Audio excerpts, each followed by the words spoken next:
اعوذ باللہ من الشیطان الرجیم بسم اللہ الرحمن الرحیم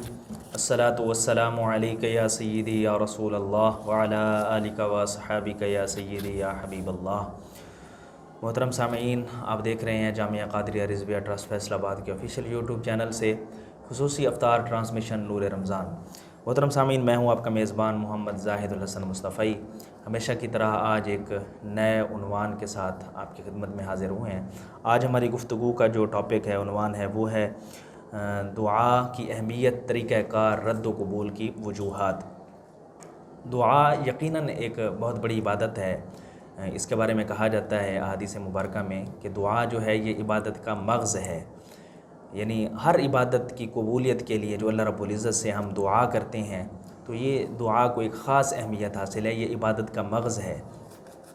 جس کے ساتھ اللہ رب العزت ہماری عبادات کو قبول فرماتا ہے اور پھر ہمیں اپنی نعمتیں عطا فرماتا ہے۔ آج ہم یہ جاننے کی کوشش کریں گے کہ یہ دعا کی اہمیت کتنی ہے اسلام کے اندر، یہ کتنی اہم ہے دعا کرنا، اور پھر اس کا جو طریقہ کار ہے کہ کس طریقے سے یہ دعا مانگنی چاہیے، التجا کا طریقہ کار کیا ہونا چاہیے، بندے کی عاجزی اور انکساری کا طریقہ کار کیا ہونا چاہیے، اور پھر یہ بھی جاننے کی کوشش کریں گے کہ کون سی دعا جو ہے وہ اللہ رب العزت کی بارگاہ میں قبول ہوتی ہے اور کون سی مردود ہوتی ہے۔ آج محترم سامعین ہمارے ساتھ ہماری گفتگو کے لیے ہمارے اس اسٹوڈیو کا حصہ بنے ہیں محترم جناب مولانا محمد شاہد مدنی صاحب۔ ہم آپ کو خوش آمدید کہتے ہیں۔ آج ہماری گفتگو کا دعا کے حوالے سے جو ہے ٹاپک ہے، ہم آپ سے یہ جاننے کی کوشش کریں گے کہ دعا کے بارے میں قرآن پاک اور احادیث مبارکہ میں کیا ارشاد فرمایا گیا ہے۔ بسم اللہ الرحمن الرحیم، والصلاۃ والسلام علیک یا سیدی یا رسول اللہ وعلی آلک و صحابک یا سیدی یا حبیب اللہ۔ نبی مکرم شفیع معظم جان کائنات صلی اللہ علیہ وسلم پر اللہ رب العزت نے جو کلام مجید نازل فرمایا اس میں ارشاد فرمایا وَإِذَا سَأَلَكَ عِبَادِي عَنِّي فَإِنِّي قَرِيبٌ، کہ اے محبوب آپ سے میرے بندے سوال کرتے ہیں کہ رب جو ہے وہ دعاؤں کو قبول کس وقت کرتا ہے، تو فرمایا اللہ رب العزت تو تمہارے قریب ہے، اجیب دعوت الداعی اذا دعان۔ جب بھی تم اللہ رب العزت سے کوئی چیز مانگو گے، طلب کرو گے تو تمہارا رب جو ہے وہ تمہیں عطا کرنے والا ہے۔ بالکل، یہ ہمارا اکثر جو ہے وہ لوگوں کا یہ ہوتا ہے کہ ہماری دعائیں جو ہیں وہ اللہ رب العزت کی بارگاہ میں جو ہے نا وہ عام جملہ ہے کہ رب ساڑی تے رب سنتا ہی کوئی نہیں۔ تو یہ جملہ بولنا بھی جو ہے وہ درست نہیں ہے، کیونکہ کوئی تحت الثرا کے اندر کوئی ریت کا ذرہ اپنی جگہ سے سرکے تو یہ ہو ہی نہیں سکتا کہ اس کے سرکنے کا رب کو پتہ نہ ہو اور اس کے سرکنے کی آواز جو ہے وہ اللہ رب العزت نہ سنتا ہو۔ بالکل، تو تحت الثرا میں ریت کے ذروں کی آواز اللہ رب العزت سماعت فرما لے تو ایک اس کا بندہ جو ہے وہ اس کو پکارے تو یہ کیسے ہو سکتا ہے کہ اللہ رب العزت جو ہے وہ اسے سنے نہ۔ ہاں یہ ہے اس کی قبولیت جو ہے وہ آگے اس کی نوعیت ہے۔ وہ نوعیت اس طرح کی ہے کہ بزرگوں سے سوال کیا گیا کہ اللہ رب العزت کی بارگاہ سے جب ہم طلب کرتے ہیں، مانگتے ہیں تو ہمیں جو ہے نا وہ اس کا جو ہے وہ یعنی کہ نظر نہیں آتا کہ ہماری دعا جو ہے وہ رب کی بارگاہ میں قبول ہوئی ہے کہ نہیں ہے۔ تو بزرگ فرماتے ہیں کہ یہ بالکل ایسے معاملہ ہوتا ہے جیسے بچے اور باپ کا معاملہ ہوتا ہے۔ تو بچہ جو ہے وہ ہر چیز ماں باپ سے طلب کرتا ہے، لیکن بچے کو نہیں پتہ یہ میرے فائدے کی ہے یا نقصان کی ہے۔ اب بچہ چھوٹا ہے، وہ کھلونے جو ہیں وہ عام سے اگر بچے کو لا کے دے دیے جاتے ہیں تو وہ بچہ کہتا ہے تو ماں باپ اس کو فوراً دے دیتے ہیں، تو وہ یعنی کہ ان سے کھیلتا ہے، اس کو خراب کر دے، توڑ دے تو ان کو کوئی مسئلہ نہیں، یہ قیمتی چیز نہیں ہے۔ تو پھر یہ ہوتا ہے کبھی کسی ماموں نے یا چاچو نے کوئی قیمتی تحفہ یا کوئی ریموٹ کنٹرول والا جہاز اس طرح کی کوئی چیز بھیجی ہوتی ہے تو بچہ چھوٹا ہے، وہ طلب کرتا ہے کہ مجھے دیں یہ چیز، لیکن ماں باپ جو ہے نا وہ اس کو نہیں دیتے۔ ان کو پتہ ہے یہ تھوڑا سا بڑا ہو جائے گا، قیمتی چیز ہے، خراب کر دے گا، ابھی دی تو اس کو اس وقت نہیں دیتے۔ جب وہ اس قابل ہو جاتا ہے، جب وہ محسوس کرتے ہیں کہ اب یہ اس کو خراب نہیں کرے گا تو وہ اس وقت اس کو دے دیتے ہیں۔ بالکل، پھر ایسی چیزیں بچہ طلب کرتا ہے جو اس کو پتہ ہوتا ہے کہ یہ بچے کو تو نہیں پتہ کہ یہ اس کے نقصان میں جا رہی ہیں یا فائدے کے اندر جا رہی ہیں۔ مثلا وہ آگ کے انگارے کو پکڑنے کی کوشش کرتا ہے، اسی طرح کوئی یعنی چاقو یا چھری کو پکڑنے کی کوشش کرتا ہے، لیکن ماں باپ کو پتہ ہے کہ اگر اس کو بھی یہ چیزیں پکڑا دیں یا کبھی بھی دیں تو یہ اپنا نقصان کر بیٹھے گا۔ تو اس لیے وہ ماں باپ اس کو دیتے ہی نہیں سرے سے، اس کا کوئی متبادل دے دیتے ہیں۔ تو کہتے ہیں بالکل صورتحال جو ہے نا وہ اللہ رب العزت کی بارگاہ میں ایمان والوں کے دعا مانگنے کی یہی صورتحال ہوتی ہے۔ بندہ دعا مانگتا ہے یا اللہ مجھے یہ بھی دے دے، یہ بھی دے دے، اللہ رب العزت جو ہے وہ اس کے ایمان کی سلامتی چاہتا ہوتا ہے، اور اس کو پتہ ہے اگر اس کو یہ چیز دے دی تو اس کا ایمان بھی سلامت رہے گا، یہ چیز بھی اس کو دینے سے نقصان کوئی نہیں ہوگا، تو اللہ رب العزت عطا فرما دیتا ہے۔ بالکل۔ پھر بندہ مانگتا ہے تو اللہ رب العزت فوراً نہیں عطا فرماتا، کچھ عرصہ بعد جو ہے جب وہ قابل ہو جاتا ہے تو اللہ رب العزت اس کو عطا فرما دیتا ہے۔ کچھ چیزیں ایسی ہیں جو بندہ مانگتا ہے تو اللہ رب العزت جو ہے وہ اس کے ایمان کو سلامت رکھنے کے لیے وہ اس کی ایمان کی سلامتی کا جو ہے وہ نقصان کا باعث بن سکتی ہیں، بالکل، تو وہ اللہ رب العزت اسے نہیں عطا فرماتا۔ لیکن معاشر کے میدان میں جب بندہ حاضر ہوگا تو وہ اللہ رب العزت جو ہے وہ اس کے سامنے نعمتوں کے ڈھیر لگا دے گا، بالکل، تو اب وہ جو ہے وہ تجسس میں ہوگا کہ میں نے تو اتنے اعمال ہی نہیں کیے تھے، میں نے تو اتنا جو ہے وہ زندگی کے اندر میرے اتنا جو ہے وہ معاملات نہیں تھے جتنا اللہ رب العزت نے انعام عطا فرما دیا۔ تو اللہ رب العزت فرمائے گا تو مجھ سے مانگتا رہا لیکن میں نے تجھے دنیا میں نہیں دیا، تو میں نے تجھے وہ آخرت کے لیے جو ہے وہ سنبھال کر رکھ لیا جمع کر ہے۔ دیا۔ تو وہاں پر بندہ جو ہے وہ اس بات کا طلبگار ہوگا کہ کاش اللہ رب العزت نے میری دنیا میں کوئی دعا جو ہے وہ قبول نہ کی ہوتی۔ سبحان اللہ۔ اور حضرت سیدنا علی المرتضیٰ کرم اللہ وجہ الکریم کے اقوال میں ملتا ہے کہ یہ دعا جو ہے وہ اللہ رب العزت سے مانگتے رہا کرو، کیونکہ ممکن ناممکن جو ہوتا ہے یہ ہمارے ذہن کی بات ہے، اللہ رب العزت کی بارگاہ میں تو کوئی چیز جو ہے وہ ناممکن نہیں ہے۔ بالکل۔ ایک حدیث پاک کے اندر نبی کریم علیہ الصلوۃ والسلام خود جو ہے وہ صحابہ کرام کو ترغیب دیتے ہوئے ارشاد فرماتے ہیں کہ صحابہ اللہ رب العزت سے مانگتے رہا کرو اور اس میں جو ہے وہ اپنے آپ کو عاجز نہ بناؤ، اس وجہ سے مثلا کہ اگر تم کو کوئی چیز اللہ رب العزت کی بارگاہ سے جو تم نے مانگی ہے نا وہ نہیں بھی ملی، لیکن اس سے فائدہ کیا ہوگا؟ اللہ رب العزت کے در کے سوالی بنے رہنے سے تمہیں اللہ رب العزت ناگہانی آفات سے محفوظ فرما لے، پریشانیاں جو ہے وہ اس سے ناگہانی جو ہے وہ پر ختم ہوں گی، ناگہانی موت سے اللہ رب العزت اچانک موت ہوتی ہے۔ اب ظاہر بات ہے بندہ گھر میں یا اپنے قرب و جوار میں کسی بیمار ہو کر ہوتا ہے تو سب کے سامنے ہوتا ہے، کوئی بیمار ہو تو گھر سے لے کے جاتے ہیں، گھر میں ہو جائے سب، لیکن بندہ کسی سفر پر اکیلا ہی نکلا ہوا ہے، دور نکلا ہوا ہے، تو یہ اچانک کوئی جو ہے وہ حادثہ ہو گیا، ہاں تو وہ جو ہے وہ گھر والوں کو بھی کئی مرتبہ جو ہے وہ میت نہیں ملتی، تو حضور فرماتے ہیں کہ دعا مانگتے رہا کرو، اللہ رب العزت اس ناگہانی آفات سے اور ناگہانی موت سے جو ہے وہ اللہ رب العزت دعا کی برکت سے تمہیں محفوظ فرمائے گا۔ سبحان اللہ۔ جی یقیناً دعا ایک بہت بڑی عبادت ہے، اور قرآن و حدیث میں جو ہے اس کا بڑے آسان طریقے سے جو ہے نا تذکرہ فرمایا گیا ہے، جس طرح کہ مولانا صاحب فرما رہے تھے کہ دعا جو ہے یہ اللہ رب العزت تو فرماتے ہیں کہ تم جس وقت بھی کرو گے میں تمہاری دعا سنتا ہوں، تو یقیناً ہر وقت اللہ رب العزت سے ہر بھلائی کی ہمیں دعا کرنی چاہیے اور ہر شر سے پناہ کی دعا کرنی چاہیے کہ اللہ رب العزت ہمیں دنیا و آخرت کی ہر بھلائی عطا فرمائے اور دنیا اور آخرت کے ہر شر سے محفوظ فرمائے۔ مولانا صاحب، ہم درود پاک اور دعا کا آپس میں ربط کیا ہے؟ درود پاک اور دعا کا ربط جو ہے نا وہ یہ دعا جو ہے وہ درود پاک کے بغیر قبول ہی نہیں ہوتی۔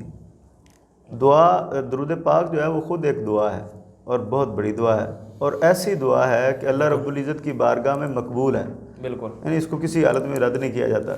درود پاک آپ پڑھ رہے ہیں، بھلے وہ کسی کو دکھاوے کے لیے بھی پڑھ رہے ہوں، تو یہ اللہ رب العزت کی بارگاہ میں یہ ایک ایسی شاندار عبادت ہے، یہ واحد عبادت ہے، واحد عبادت ہے جس کی جو ہے نا وہ دکھاوا بھی ہو تو پھر بھی یہ مقبول ہو جاتی ہے۔ اب بزرگ فرماتے ہیں کہ تم نے دعا مانگنی تھی اللہ رب العزت کی بارگاہ میں، پہلے بھی تم درود پاک پڑھ لو اور بعد میں بھی درود پاک پڑھ لو اور درمیان میں دعا مانگو، تو اب یہ تو نہیں ہو سکتا کہ اوپر والی دعا بھی اللہ رب العزت قبول فرما لے اور نیچے والی بھی قبول، اور تمہاری درمیان سے دعا جو ہے علیحدہ سے نکال کے جو ہے وہ اس کو رد کر دیا جائے، ایسا نہیں ہو سکتا۔ دو دعاؤں کے درمیان میں جو دعا کی جاتی ہے وہ اللہ رب العزت کی بارگاہ میں مقبول ہو جاتی ہے۔ سبحان اللہ۔ اور اس پر نبی پاک علیہ الصلوۃ والسلام کی متعدد فرمودات عالیہ جو ہیں وہ بھی شاہد ہیں کہ دعا زمین اور آسمان کے درمیان میں معلق کر دی جاتی ہے، جس کے اول آخر درود پاک نہیں پڑھا جاتا۔ بالکل۔ اب یہ ہے کہ حضور نبی رحمت صلی اللہ علیہ وسلم مسجد نبی شریف کے اندر موجود تھے، تو ایک شخص آیا اور اس نے آ کر نماز پڑھی، نماز کے بعد اس نے دعا مانگنا شروع کر دی، یا اللہ مجھے یہ بھی عطا فرما، یہ بھی عطا فرما، یہ بھی عطا فرما۔ تو حضور نے اس کو اپنے پاس بلا لیا اور فرمایا تم نے جلدی کی ہے، تمہیں ایسا نہیں کرنا چاہیے تھا، تم پہلے نماز پڑھنے کے بعد اللہ رب العزت کی حمد و ثنا بیان کرتے اور اس کے بعد مجھ پر درود پاک پڑھتے اور اس کے بعد رب سے مانگتے تو تمہیں رب عطا فرماتا۔ سبحان اللہ۔ اب یہ ایک واقعہ ہے، اور اس کے بعد شاید وہ شخص چلا گیا تو حضرت عبداللہ بن مسعود رضی اللہ تعالیٰ عنہ تشریف لائے، تو انہوں نے نماز پڑھی، نماز پڑھنے کے بعد انہوں نے جو ہے وہ اللہ رب العزت کی حمد و ثنا بیان کی، پھر حضور پر درود پاک پڑھا، درود پاک پڑھ کے تو انہوں نے دعا مانگنی شروع کی، تو ابھی انہوں نے دعا کے الفاظ شروع نہیں کیے تھے کہ حضور نے دور سے فرمایا عبداللہ بن مسعود اب مانگو، اب تمہیں تمہارا رب عطا فرمائے گا۔ سبحان اللہ، سبحان اللہ۔ تو یہ درس ہے امت کے لیے، یہ درس امت کے لیے، یہ نبی پاک علیہ الصلوۃ والسلام جو ہے نا وہ ہمارے لیے وسیلہ ہیں، وہ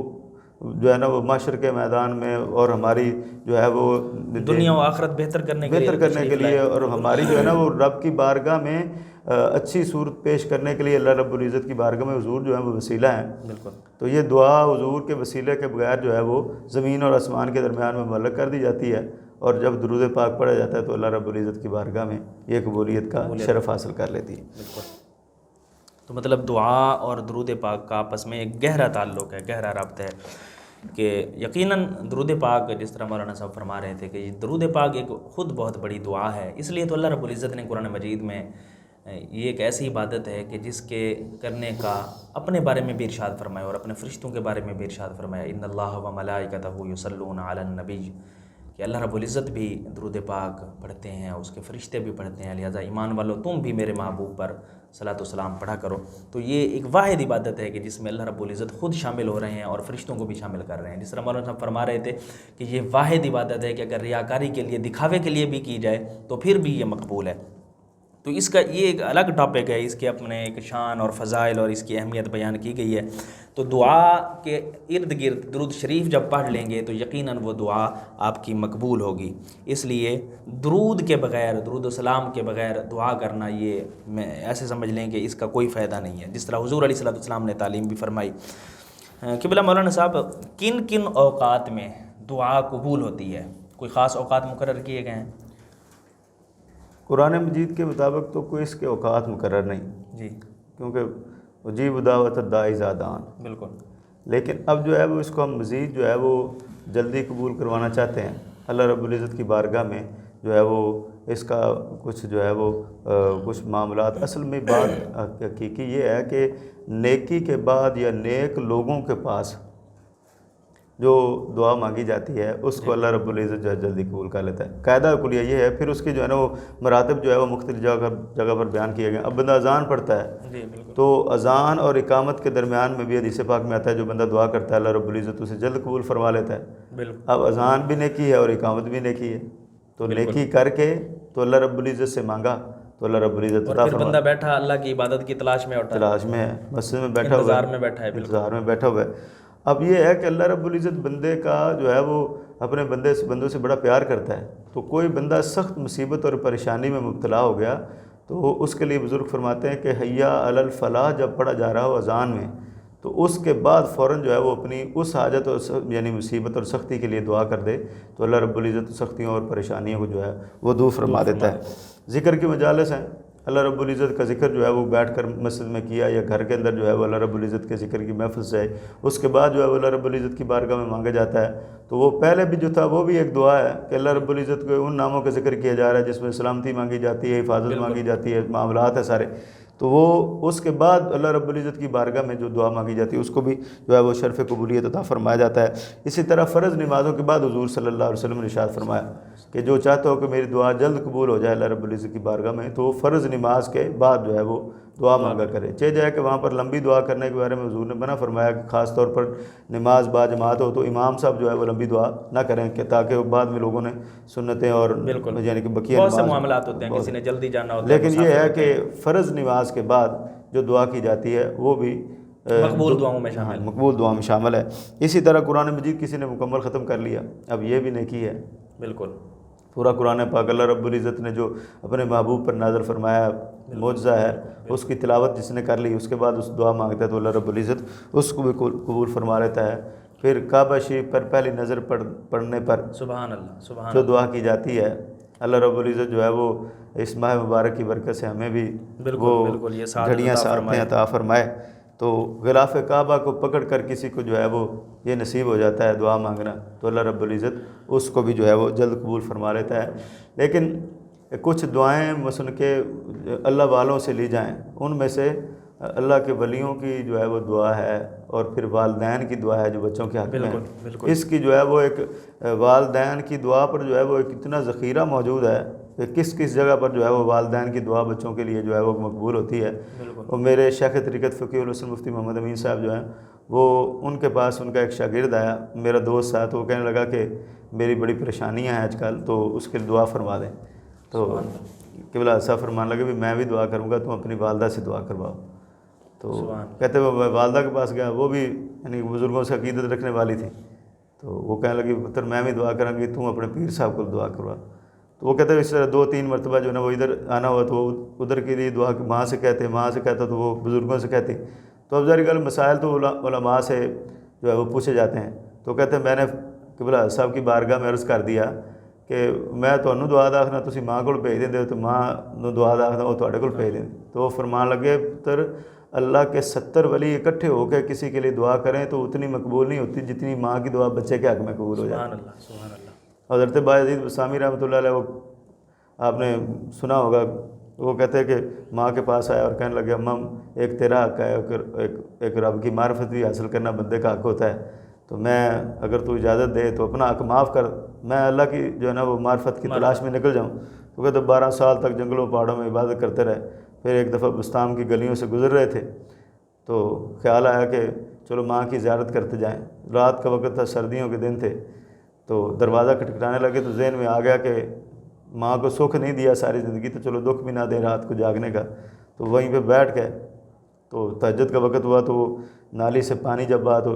پتہ چل گیا کہ ماں جاگی ہوگی۔ دروازے پر دستک دی تو ماں کہنے لگی بیٹا بایزید ٹھہر جاؤ میں آ رہی ہوں۔ یعنی ماؤں کو تو بچوں کے دستک کے دروازوں کی دستک سے پتہ چل جاتا ہے کہ میرا فلاں بچہ ہے۔ تو کہتے ہیں آئی تو وہ اللہ کی ولیہ تھی خود بھی، تو ماتھے پر دیکھا تو وہ معرفت کے کوئی آثار جو ہے وہ نظر نہیں آئے۔ تو دعا کر انہوں نے کی اللہ رب العزت کی بارگاہ میں، میرا بیٹا 12 سال ہو گئے مالک تیری معرفت تلاش کر رہا ہے تو تو نے اسے معرفت نہیں دی۔ تو کہتے ہیں کہ اسی وقت اللہ رب العزت نے ماں کی دعا کی برکت سے مجھے اولیاء کے جو ہے وہ میں ممتاز مقام عطا فرما دی۔ تو میں کہتا میں مالک 12 سال تجھے پہاڑوں اور جنگلوں میں تلاش کرتا، مجھے کیا پتا تھا کہ میری ماں کی دعا میں بیٹھا ہوا ہے۔ بالکل، سبحان اللہ، سبحان اللہ۔ یقیناً یہ وہ اوقات ہیں کہ جن میں اللہ رب العزت دعا کو جو ہے نا شرف قبولیت عطا فرماتا ہے، تو ہمیں ان اوقات میں دعا کا زیادہ اہتمام کرنا چاہیے، اور عاجزی اور انکساری کے ساتھ اس کا بھی بڑا ایک تعلق ہے، عاجزی اور انکساری کا اللہ رب العزت کی بارگاہ میں، کہ بندہ جو ہے نا جب ایک بے بس ہو کے اللہ رب العزت کی بارگاہ میں آتا ہے نا، اور دل کے اندر یہ خیال ہوتا ہے کہ مالک تیرا ہی در ہے، تو ہی عنایت فرمانے والا ہے، دنیا کے سارے در جو ہیں نا وہ بند ہیں میرے لیے، کہیں سے کسی چیز کی مجھے امید نہیں ہے، تو پھر اللہ رب العزت اس بندے کو اپنے خزانوں میں سے ضرور عنایت فرماتے ہیں۔ سامعین، یہاں پہ ہم لیں گے ایک چھوٹی سی بریک، اور بریک کے بعد پھر حاضر خدمت ہوتے ہیں۔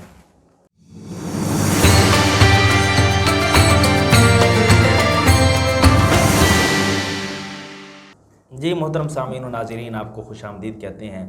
نور رمضان افطار ٹرانسمیشن میں۔ دعا کے متعلق، دعا کی اہمیت، فضیلت اور رد و قبول، طریقہ کار، اس کے متعلق ہماری گفتگو جاری ہے۔ ہم مولانا صاحب سے جاننے کی کوشش کریں گے۔ ابھی ہم نے یہ جو ہے نا جانا کہ دعا کن اوقات میں قبول ہوتی ہے، اب جو ہے ہم یہ جاننے کی کوشش کریں گے مولانا صاحب کہ دعا کس وجہ سے قبول نہیں ہوتی، کون سی ایسی وجہ ہیں جن کی وجہ سے بندے کی دعا جو ہے نا پھر اس کے منہ پہ مار دی جاتی ہے، مقبول ہی نہیں ہوتی، یا ایسا سمجھ لیں کہ اسے مردود کہا جاتا ہے، اس کی وضاحت فرمائیں۔ بسم اللہ الرحمن الرحیم۔ دعا کی ناقبول ہونے کی بہت ساری وجوہات جو ہیں نا وہ علماء نے اس کا ذخیرہ جو ہے وہ اس کو نقل کیا ہے۔ اصل میں ایک کلیے کے طور پر بیان کر دوں کہ اللہ رب العزت کی فرما برداری والے کام کریں گے، نیک کام کریں گے اور اس کے بعد دعا مانگیں گے، بالکل، تو یہ اللہ رب العزت کی بارگاہ میں جلد مقبول ہونے کا سبب بن جائے گی۔ اور پھر اب جتنے بھی نافرمانی والے کام ہیں اور ان میں سے جتنا کوئی سخت نافرمانی والا کام ہوگا، اس کے بعد جو ہے وہ آپ دعا کریں اور کہیں کہ میری بارگاہ اللہ رب العزت کی بارگاہ میں یہ دعا قبول ہو جائے، تو کیسے یہ ممکن ہو سکتا ہے کہ ظلم کر لیں آپ؟ بالکل بالکل۔ اور اس میں علماء نے جو یعنی کہ وجوہات بیان کی، کہتے ہیں متکبر آدمی جو ہے نا، یہ تکبر ایسی جو ہے وہ شان ہے ایک جو اللہ رب العزت کے لیے ہے، بالکل، تو بندے کو تکبر جو ہے وہ جچتا نہیں، اللہ رب العزت کا بندہ ہو کر وہ تکبر کرے، اس لیے علماء جو ہے وہ تربیت فرماتے ہیں، بے بس ہو کے تکبر کرے۔ ہاں جی بالکل، بزرگ فرماتے ہیں کہ بندے کی صورتحال یہ ہونی چاہیے کہ اسے اپنے آپ کو سب سے کم تر سمجھنا چاہیے، اور جتنے بھی اللہ کی مخلوقات ہیں ان کو اپنے سے برتر سمجھنا چاہیے، تو پھر اللہ رب العزت جو ہے وہ اس کو بلند فرما دیتا ہے اور اس کی دعاؤں کو۔ حضرت سیدنا امام حسن بصری رضی اللہ تعالیٰ کو واقعہ، وہ کہتے ہیں مجھے شیوخ نے یہ تعلیمات جب ارشاد فرمائی تو میں ایک دفعہ باہر نکل رہا تھا، تو ایک باغ تھا اور اس میں ایک نہر جو ہے وہ جاری تھی، تو میں نے دیکھا کہ ایک شخص ہے اور اس کے پاس ایک بوتل پڑی ہے اور محسوس ہوتا تھا کہ یہ شراب کی بوتل ہے، اور ایک خاتون کو اس کا سر جو تھا وہ اپنی گود میں رکھا ہوا تھا اور اس سے بوس و کنار کر رہا تھا۔ تو اب میرے دل میں یہ خیال آیا کہ ساری مخلوقات جو ہے وہ رب کی وہ مجھ سے برتر ہوگی، بلند ہوگی، لیکن کم از کم ہے جو سر عام جو ہے وہ اتنی فحاشی والے کام کر رہا ہے۔ تو میرے دل میں ایک لمحے کے لیے یہ خیال آیا، تو وہ شخص جو تھا وہ بول پڑا، اس نے کہا امام حسن بصری تم غلط سوچ رہے ہو، یہ جو گود میں لیٹی ہوئی ہے کوئی فاحشہ عورت نہیں ہے، یہ میری والدہ محترمہ ہے، اور یہ دوپہر کے وقت میں باغ میں کام کرتا ہوں، تو آج ان کو یہ میرے لیے دودھ اور کھانا لے کر آتی، آج کوئی بوتل نہیں ملی تو انہوں نے وہ شراب کی بوتل پڑی تھی اس کو دھو کر اس میں دودھ بھر کے لائی ہے، نہ اس بوتل میں شراب ہے اور نہ یہ کوئی فاحشہ عورت ہے۔ تو کہتے اس دن کے بعد میں نے اس بات کا کنفرم اور پکا تہیہ کر لیا کہ آئندہ کے بعد جس قسم کے مرضی واقعات و حالات میں دیکھ لوں گا تو یہ جو اپنا عقیدہ میں متزلزل نہیں ہونے دوں گا کہ تمام مخلوقات جو ہیں وہ اللہ رب العزت کی وہ مجھ سے بہتر ہے اور میں سب سے کم تر ہوں۔ تو تکبر ایسی علامت ہے جو دعاؤں کی قبولیت کے اندر جو ہے وہ رکاوٹ بن جاتی ہے۔ اس کے بعد ماں باپ کی نافرمانی ہے، اور یہ ایسا ناسور ہے جو دن بدن معاشرے کے اندر جو ہے وہ پنپتا چلا جا رہا ہے۔ ماں باپ کے ساتھ جو ہے اب جو ہے وہ تعلیم، اصل میں دینی تعلیم حاصل کرنا جو ہے وہ ہمارے لیے بہت ضروری ہے، وہ حاصل نہیں کرتے تو وہی بچہ جو ہے وہ جو ماں باپ کا پہلے فرما بردار ہوتا ہے، شادی کے بعد وہ اس کو کہتے ہیں کہ وہ جوروں کا غلام بن جاتا ہے، بیوی کا غلام بن جاتا ہے، تو اس کو اصل میں مینٹین نہیں کرنا ہوتا۔ پہلے وہ ساری محبتیں نچھاور کر رہا ہوتا ہے ماں باپ کے لیے، اب وہ ایک نیا جو ہے وہ ایک فرد جو ہے وہ اس کے ساتھ ملتا ہے تو اس کو یہ سمجھ نہیں آتی کہ اس کو مینٹین کس طرح کرنا ہے، تو پھر وہ جو ہے علم دین نہیں پڑھا ہوتا، تو اس وجہ سے ماں باپ کی نافرمانیاں جو ہے وہ ایسا بڑھتی بڑھتی کہاں تک پتہ نہیں معاملات جو ہیں پہنچ جاتے ہیں۔ تو ماں باپ کی نافرمانی جو ہے وہ بھی دعاؤں کی قبولیت کے اندر رکاوٹ بن جاتی ہے۔ اس کے بعد اور یہ ماں باپ کی نافرمانی جو ہے نا یہ رزق کی کمی کا باعث بھی بنتی ہے۔ یہ حدیث پاک میں نے پڑھی ہے، حضور علیہ الصلوۃ والسلام نے فرمایا، اعلیٰ حضرت عظیم البرکت رحمۃ اللہ تعالیٰ علیہ نے بیان فرمایا اپنے رسالے کے اندر کہ تم ماں باپ کے لیے دعا کرنا چھوڑ دو، اللہ رب العزت تمہارا رزق بند کر دے گا۔ اچھا یہ بات ہے کہ یہ ماں باپ کے ساتھ تعلق اور جو ہے نا ان سے اچھے تعلق کے جو فوائد اور نقصانات جو ان کے ساتھ نہ اچھے تعلقات کے، یہ ایک بہت بڑا ٹاپک ہے۔ بالکل، اور حضرت علقمہ کا واقعہ دیکھ لیں تو اس میں یہ ایمان پر خاتمے نہ ہونے کا بھی ماں باپ کی نافرمانی جو ہے وہ سبب بن جاتی ہے۔ بالکل، تو یہ یعنی کہ حقوق کے اندر اللہ رب العزت اور اس کے محبوب کے بعد جو ہے وہ ماں باپ کا کیونکہ حق ہے، تو اسی لحاظ سے بندے کو جو ہے وہ اس کو جو ہے وہ رکھنا پڑے گا۔ تو یہ ماں باپ کی نافرمانی بھی دعا کے نہ قبول ہونے کا سبب ہے۔ اس کے بعد ظلم جو ہے وہ بندہ کسی نے کسی پر کر دیا ہے تو ظالم کی جو ہے دعا وہ اللہ رب العزت کی بارگاہ میں جو ہے وہ نہیں قبول ہوتی۔ اور اس کے مقابلے میں مظلوم کی دعا وہ تو عرش کے پاؤں کو ہلا دیتی ہے۔ اللہ دو یعنی ہر چیز کے دونوں پہلوؤں کو دیکھا جائے، میں مثلا کہ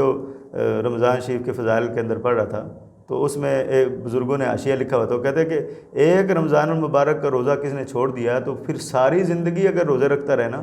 تو وہ ایک روزے کا جو ہے وہ نعم البدل نہیں بن سکتا۔ تو وہ حاشیہ لکھنے والے بزرگ لکھتے ہیں، کہتے ہیں پھر اس کا مطلب یہ ہے کہ رمضان المبارک کا ایک روزہ عام دنوں میں ساری زندگی روزہ رکھنے کے برابر جو ہے اس کا مرتبہ ثواب جو ہے وہ اللہ رب العزت اس کو اتنا جو ہے وہ رمضان المبارک ہے۔ تو اس میں بھی یہی پہلو ہے کہ ظالم جو ہے وہ نہیں سنتا تو مظلوم کی اللہ رب العزت جو ہے وہ سن لیتا ہے، لیکن اس میں بھی ہوتا ہے کہ کئی مرتبہ پھر وہی بات ہے کہ مظلوم کی سنی ہے، لیکن کئی مرتبہ ایسے ہوتا ہے کہ وہ اسی حالت میں دنیا سے چلے جاتا ہے تو اجر و ثواب اس کا مؤخر کر دیتے ہیں اللہ رب العزت اس کو معاشر کے میدان میں اتنا نوازے گا اور وہ جو ظالم ہے اس کو اتنا ذلیل کرے گا کہ اس مظلوم کا جو مطلب جو مانگ رہا تھا وہ اللہ رب العزت سے،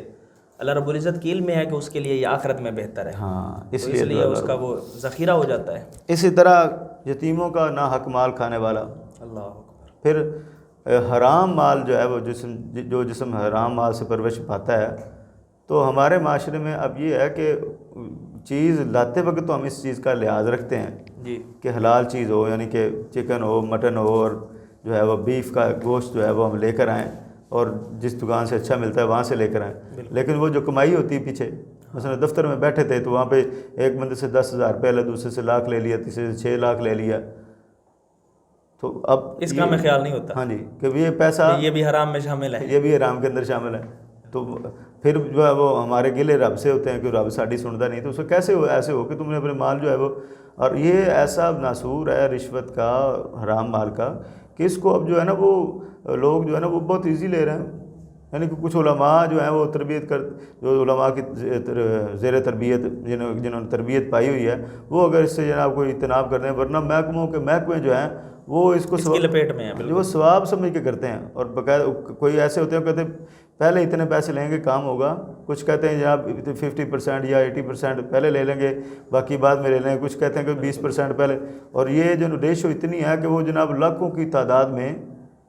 جو ہے وہ اس کو بٹورا جاتا ہے. بالکل ایسے. اور لوگوں کی جو ہے وہ ان کی اس لیے تو نہ اہل ہیں ہر محکمے میں، دیکھ لینا جی، اہل بندہ بھی تو نہیں ہے نا. اہل بندہ تو اپنے میرٹ پہ آئے گا نا. تو نااہل بندے جو ہیں یہ پیسے دے کے آ جاتے ہیں، تو میرٹ والوں کو بھی جو ہے وہ کچھ نہ کچھ وہاں پہ دینا پڑتا ہے. یہ اصل ظلم یہ ہے کہ ایک بندہ اس حقدار ہے لیکن اس کو بھی آنا پڑتا. اب اس کے بارے میں پھر کچھ علماء نے اس کے بارے میں فرمایا بھی ہے کہ جو حقدار ہے وہ اپنا حق لینا چاہتا ہے تو وہ کچھ دیتا ہے، تو پھر کہتے ہیں وہ الراشی والمرتشی کی جو ہے نا وہ پکڑ میں نہیں آئے گا، اس کے اوپر آ جائے گا. لیکن پھر بھی جو ہے وہ اس کو جو ہے نا وہ لینے دینے سے بچنا ہی چاہیے، کیونکہ یہ جہنم میں لے جانے والا کام ہے. تو یہ حرام مال جو ہے اس کے ساتھ پرورش پانے والا جسم جو ہے وہ بھی رب کی بارگاہ میں دعا کی قبولیت کا شرف جو ہے وہ نہیں پا پاتا. محترم سامعین، جس طرح کہ مولانا صاحب فرما رہے تھے کہ دعا کے قبول نہ ہونے کی بہت سی وجوہات ہیں، تو ان وجوہات سے جو ہے نا ہمیں بچنا چاہیے. خصوصاً والدین کی جو نافرمانی ہے نا، اس سے بچنا چاہیے. یہ بندے کے لیے بہت بڑی ذلت ہے، دنیا میں بھی اور آخرت میں بھی. تو یہ ایک ایسا سمجھ لیں کہ یہ لعنت کا توق ہے جو بندے کے گلے کے اندر ڈال دیا جاتا ہے. مولانا صاحب، دعا اللہ رب العزت کن کی سنتا ہے؟ کوئی ایسے خاص اشخاص، یا ہر بندے کی اللہ رب العزت دعا سنتا ہے، یا کوئی خاص اشخاص ہیں جن کی سنتا ہے، یا کوئی مطلب طریقہ کار ہے کہ ایک بندے کی کام ایک بندے کی زیادہ عبادت کے اعتبار سے؟ تو اس کی وضاحت فرما دیں. دعا کی قبولیت جو ہے وہ اس کے بارے میں بندوں کے پاس جو ہے وہ کوئی معیار جو ہے وہ موجود نہیں ہے. کوئی جو ہے وہ ایسا جو ہے وہ بندہ کہہ رہے کہ اس وجہ سے دعا پیمانہ نہیں بنا سکتے. لیکن جتنا وہ اللہ رب العزت کی بارگاہ میں اپنی عزت و انکساری جو ہے وہ پیش کرتا چلا جائے گا، اللہ رب العزت جو ہے پھر یہ ندامت جو ہے نا، اصل بات یہ ہے کہ وہ یہ ندامت ایسی چیز ہے کہ یہ پچھلے سارے معاملات کو دھو کر رکھ دیتی ہے. بالکل. اور جو ہے وہ اللہ رب العزت تو اتنا کرم فرمانے والا ہے. مثلا کوئی ایک بندہ جرم کر لے اور اس کو تو پھر پکڑا جاتا ہے، اس کو سزا دی جاتی ہے، اس کو مارا جاتا ہے، اس کے لیے مشقتیں ہوتی ہیں. لیکن اللہ رب العزت جو ہے وہ بندے کے بارے میں ارشاد فرماتا ہے، یا ایھا الانسان ما غرک بربک الکریم. مجرم ہے تو لیکن بھاگ رہا ہے رب سے، تو اللہ رب العزت کہتا ہے نہیں تو واپس آ جا، تیرا رب جو ہے وہ تجھ پر بڑا کرم کرنے والا ہے. بالکل. یہاں تک بھی جو ہے وہ روایات کے اندر آتا ہے کہ وہ ایک شخص جو ہے وہ بتوں کا پجاری تھا، تو کہتے وہ یا صنم پکارا تھا. تو پکارتے پکارتے جو نا وہ لفظ جو ہے وہ اس کی منہ زبان سے جو وہ لفظ جو ہے نا مسٹیک ہو گئی اور وہ صنم سے اس نے صمد پکار لیا. تو کہتے آسمانوں پر اللہ رب العزت نے فرمایا کہ ہاں میرے بندے بھی تجھے مجھ سے کیا عادت ہے؟ تو فرشتے کہتے ہیں یا اللہ یہ کیا ماجرا ہے کہ اس نے تو آپ کو پکارا ہی نہیں، وہ تو بتوں کو پکارنے والا ہے، یہ تو زبانی اس میں یعنی کہ مسٹیک سے اس سے ہو گیا. تو اللہ رب العزت فرماتا ہے مجھے تم نہیں جانتے، وہ تو نہیں سنتے لیکن میں تو سنتا ہوں نا. بالکل. تو یہ اللہ رب العزت جو ہے وہ بندے کی پکار کو جو ہے وہ سننے والا ہے. اسی طرح حضرت سیدنا عمر فاروق رضی اللہ تعالیٰ عنہ وہ ایک گلی سے تشریف لا رہے تھے، تو آگے سے ایک شرابی جو تھا اس نے وہ آ رہا تھا اور اس کے پاس جو ہے وہ ایک شراب کی بوتل تھی. جی بالکل. تو کہتے ہیں کہ وہ جب اس نے دیکھا نا کہ حضرت عمر فاروق بھی وہی گلی مڑے ہیں،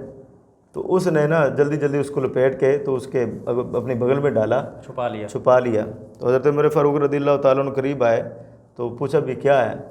تو وہ کہتے ہیں میں دل میں یہ سوچا، شرابی کہتا ہے کہ یا اللہ آج حضرت عمر فاروق کے غضب سے بچا لے. اب ندامت کر رہا ہے یہ شخص، نادم ہے اس بات پر، اس سے بچا لے تو یا اللہ پھر میں کبھی شراب نہیں پیوں گا. تو دل میں اس نے یہ بات، حضرت عمر فاروق نے آ کر سلام کیا، اس نے جواب دیا اور اس کے بعد پوچھا کہ یہ کیا ہے، اس نے کہا یہ دودھ ہے، یا اس نے کہا یہ سرکہ ہے. تو حضرت عمر فاروق نے فرمایا اس طرح چھپا کے بولے، کہتے یہ گرم تھا یا اس طرح کوئی معاملات ہے. اس نے کہا نہیں نکالو کیا ہے. تو اس نے نکالا تو وہ جب ڈھکن کھولا تو وہ واقعی سرکہ یا دودھ کے اندر تبدیل ہو چکا ہے. دونوں روایت آتی ہیں، دودھ کے اندر تبدیل ہو گیا. تو وہ کہتے ہیں کہ وہ نا سجدے میں گر گیا شرابی جو تھا. تو حضرت اور رونا شروع کر دے اس نے بلند آواز سے. تو حضرت عمر فاروق نے پوچھا بھائی یہ کیا ماجرا ہے، تم روتے کیوں؟ وہ کہنے لگا جی ہے شراب ہی سی اندر وچ، لیکن میرے رب کی بارگاہ میں التجا کرنے میں دیر لگی ہے، رب کے عطا کرنے میں تو دیر نہیں لگی. اللہ رب العزت نے اس کو جو ہے وہ میری شرم رکھتے ہوئے کہ آج ہی میں نے پہلے تو اس طرح بے شتر بے مہار میں پھر رہا ہوں، لیکن اللہ رب العزت جو ہے وہ میری پکار کو جو ہے وہ سن کر اس نے آپ کے سامنے مجھے بے عزت نہیں ہونے دیا، میری لاج رکھ لی. اس طرح بڑا زبردست بات اس کی جو ہے نا عکاسی قرآن مجید نے بھی فرمائی ہے سورہ فرقان کے اندر، الا من تاب و آمن و عمل عملا صالحا فاولئک یبدل اللہ سیئاتہم حسنات. کہ جب بندہ ایک صدق کے دل سے نا ندامت کے آنسوں گرا کے اللہ رب العزت کی بارگاہ میں جھک جاتا ہے نا، تو مطلب سر کا جھکنا لازمی نہیں ہے، دلی طور پہ جب بندہ جھک جاتا ہے نا اللہ رب العزت کی بارگاہ میں، تو پھر اللہ رب العزت اس بندے کے یہ جھکنا بھی جو ہے نا اس کو رائے گا نہیں جانے دیتا. مطلب اب اس بندے نے دل میں ایسے توبہ کی، ندامت، مطلب ایک شرمندگی، دل اس کا آنسو ہوا، تو اللہ رب العزت نے فاولئک یبدل اللہ سیئاتہم حسنات. اب یہ ہے کہ کرم دیکھیں، کرم بالا ہے، گناہوں کو بھی پھر نیکیوں میں اللہ رب العزت یہ نہیں کہ معاف کر دیے پچھلے سارے، اس سب کو اٹھا کر جو ہے وہ نیکیوں کے دیکھے، یعنی دفتر ہی سارا تبدیل کر دے. یہ والا جو ہے سارا گھاٹے والا دفتر جو ہے وہ منافع والا دفتر جو بن گیا. اسی طرح حضرت نبی پاک علیہ الصلوۃ والسلام کے فرمودات ہیں، بنی اسرائیل کا ایک واقعہ آتا ہے کہ وہ نماز استسقاء جو ہے وہ پڑھنے کے لیے نکلے، بارش نہیں ہو رہی تھی، بڑا سخت جو ہے وہ معاملات ہوئے تھے. یہ قوم بھی اللہ رب العزت کی بڑی لاڈلی تھی نا، یہ جیسے جو ہے وہ میں کہ ان کو طلب ہوتی تو اللہ کے نبی سے کہتے کہ اللہ رب العزت سے ہمیں یہ لے کر دیں. اچھا یہ مجھے لگتا ہے کہ ان کو ان کی بات اللہ رب العزت کو بڑی پسند تھی کہ یہ خود نہیں مانگتے، ڈائریکٹ والے نہیں ہیں، یہ نبی کے وسیلے سے مانگتے ہیں. ہاں بالکل. تو جو ہے وہ اللہ رب العزت عطا فرماتا. پانی کی ضرورت پڑتی تو 12 چشمے جو حضرت موسیٰ علیہ السلام وہ جاری فرما رہے ہیں، اسی طرح وہ من و سلوہ نازل ہو رہے ہیں ان کے لیے. لیکن اب جو ہے وہ انہوں نے پھر خود ہی اس کو پسند کیا کہ ہم جو ہے وہ کھیتیاں اگا کر جو ہے وہ کھانا کھائیں گے، ہم تو وہ بٹھیر کھا کر کے اور تھوڑا ایسے معاملات ہو گئے. تو وہ اللہ رب العزت نے یعنی کہ وہ کچھ قحط جو ہے وہ مسلط کیا. تو یہ سارے کے سارے پہلے حضرت جناب موسیٰ علیہ السلام مانگتے تھے، اب یہ سارے مانگنے کے لیے آئے ہیں. ایک جگہ پر اکٹھے ہوئے، نماز استسقاء پڑھی اور اس کے بعد دعا مانگی، لیکن بارش نازل نہ ہوئی. تو اللہ رب العزت کی بارگاہ میں استفسار کیا، یا اللہ یہ کیا ماجرا ہے، پہلے تو یہ سارے مانگتے نہیں تھے، اب سارے مانگنے آئے ہیں تو عطا نہیں فرما رہا. تو حضرت جبریل آئے، فرمایا کہ اس مجمع کے اندر ایک شخص ہے جو 70 سال ہو گئے اس نے ایک بھی نیکی کا کام نہیں کیا، ابھی نافرمان ہے، وہ 70 سال سے نافرمانی کرتا چلا جا رہا ہے. تو آج کی بارش جو ہے وہ اس کی نافرمانی کی وجہ سے رکی ہوئی ہے، اس کو یہاں سے نکلے، وہ جب تک نکلے گا نہیں بارش نہیں نازل ہوگی. حضرت موسیٰ علیہ السلام نے اعلان کر دیا، اس ہے کون 70 سالہ گناہ گار، وہ یہاں سے نکلے ورنہ کسی کے لیے بھی بارش نہیں ہوگی، سارے مریں گے. تو وہ جو شخص تھا اس نے پہلے ارد گرد دیکھا کہ وہ شاید کوئی ہو رہی ہو، لیکن کوئی نہیں نکلا. تو اس کو یقین ہو گیا کہ میں ہی ہوں کنفرم. تو اس نے جو ہے وہ اپنا سر جھکایا، گریبان میں جھانکا اور اپنے رب کو جو ہے وہ مخاطب کر کے کہا، یا اللہ اگر میں یہاں سے نکلتا ہوں نا تو میرا بچتا کچھ نہیں، اور اگر تو معاف کر دے تو تیرا جاتا کچھ نہیں. بالکل. تو کہتے اتنے اس کے دل سے الفاظ زبان سے تو اس نے نکالے نہیں، دل میں ہی اس نے جو ہے ندامت جو تھی. تو وہ جو ہے وہ تو کہتے بارش شروع ہو گئی. تو حضرت موسیٰ علیہ السلام نے حضرت جبریل سے پوچھا یہ بندہ نکلا ہے کوئی نہیں تو بارش بھی برسا دیتی. فرمایا اللہ رب العزت فرما رہا ہے کہ یہ وہ جو بندہ 70 سالہ نافرمان تھا نا، اس سے آج ہم نے صلح کر لی ہے، اور آج کی بارش بھی اس کے ساتھ صلح ہونے کی خوشی کے اندر ہے. سبحان اللہ. تو حضرت موسیٰ علیہ السلام فرماتے ہیں کہ اس بندے کی مجھے زیارت کرائیں جس سے رب کی صلح ہو گئی. تو اللہ رب العزت کی طرف سے پیغام آتا ہے، وہ 70 سال سے ہماری نافرمانی کر رہا ہے تو ہم نے کسی کو اس کا پتہ نہیں لگنے دیا، اس کی پردہ پوشی کی ہے، اب تو جو ہے وہ ہمارا بندہ بن گیا ہے، اس سے ہم نے صلح کر لی، تو کیسے اس کی جو ہے وہ پردے کو فاش کریں. سبحان اللہ. تو اسی طرح حضرت حبیب اجمی رضی اللہ تعالیٰ کا واقعہ ہے. یہ سود کا کاروبار کرتے تھے اور بڑے سخت مزاج تھے. کہتے ہوئے گھر کے اندر ایک ایسا واقعہ رونما ہوا، کسی یتیم کے گھر میں وہ سود کی رقم لینے کے لیے گئے، تو وہ آگے سے ان کے گھر میں بھی کچھ نہیں تھا، تو کسی جگہ سے وہ کچھ گوشت آیا ہوا تھا تو پانی میں ابلنے کے لیے رکھا ہوتا کہ بچوں کو کھلائیں گے، تو یہ ہڈیاں وہاں سے اٹھا کر لے آئے،